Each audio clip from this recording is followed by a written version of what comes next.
আমাদের মধ্যে রাজনৈতিক বিতর্ক হতে পারে, সামনে নির্বাচন, বিভিন্ন রকমের রাজনৈতিক বিতর্ক হবে, কিন্তু আমরা ওই পর্যায়ে বিতর্ক করব না যাতে করে আমাদের ঐক্য বিনষ্ট হয়। আমাদের চেতনা হচ্ছে জুলাই 2024-এর ছাত্র গণ অভ্যুত্থানের চেতনা, প্রত্যাশা, জন আকাঙ্ক্ষা, এটাকে আমরা ঊর্ধ্বে তুলে ধরব এবং জাতীয় ঐক্য হিসাবে আমরা ফেসিবাদ বিরোধী জাতীয় ঐক্যকে অটুট রাখবো। এই জায়গায় আমাদের কোনো আপোষ নেই।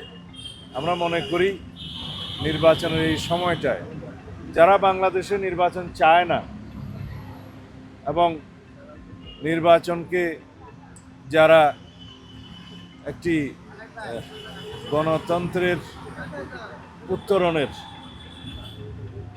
পথ হিসাবে দেখতে চায় না, শক্তিশালী বা রাষ্ট্র বিনির্মাণের বিপক্ষে যারা, প্রকৃতপক্ষে গণতন্ত্রের বিরুদ্ধে শক্তি, তাদেরই এই কাজ।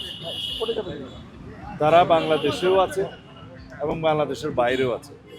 পতিত ফ্যাসিবাদকে অবশ্যই আমরা এই বার্তা দিতে চাই, এই জাতীয় কোনো ধরনের হামলা করে বাংলাদেশের গণতান্ত্রিক উত্তরণকে বাধাগ্রস্ত করতে পারবে না, প্রতিহত করতে পারবে না।